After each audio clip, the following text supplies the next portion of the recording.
জাতিকে সম্বর্ধনা জানাবো।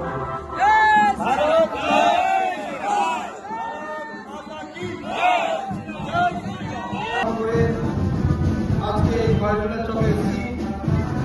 আজকে এই ভাইরাল চকে সমস্ত পরিবারবৃন্দদের একজন সাধারণ বাড়ির ছেলে হয়ে আপনাদের আশীর্বাদ প্রাপ্তি হয়ে আমি ঈশ্বরের কাছে এই প্রার্থনা করব যে মা ঈশ্বর ভগবান আমাদেরকে সেই আস্থা ভরসা দিন, সেই শক্তি দিন, সেই ক্ষমতা দিন, যাতে অসুরকে আমরা বন্ধ করতে পারি।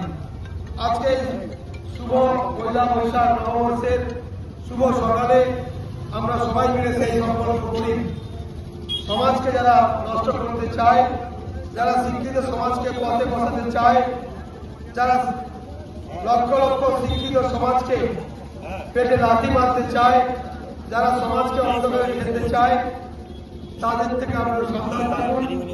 আপনাদের সন্তানের ভবিষ্যৎ, আপনার পরিবারের ভবিষ্যৎ, রাষ্ট্রের কাজ, দেশের কাজ, সমাজের কাজ এবং সর্বোপরি সমাজের পিছিয়ে পড়া মানুষকে জাগ্রত করে সামনের সারিতে আলোতে আনার যে প্রয়াস আমরা করছি, আপনারা তার সাথী আছেন, সেভাবে আপনারা করুন। সবাই ভালো থাকুন। সবাইকে আরেকবার শুভ নববর্ষের আন্তরিক প্রীতি, শুভেচ্ছা, ভালোবাসা। সবাই ভালো থাকবেন।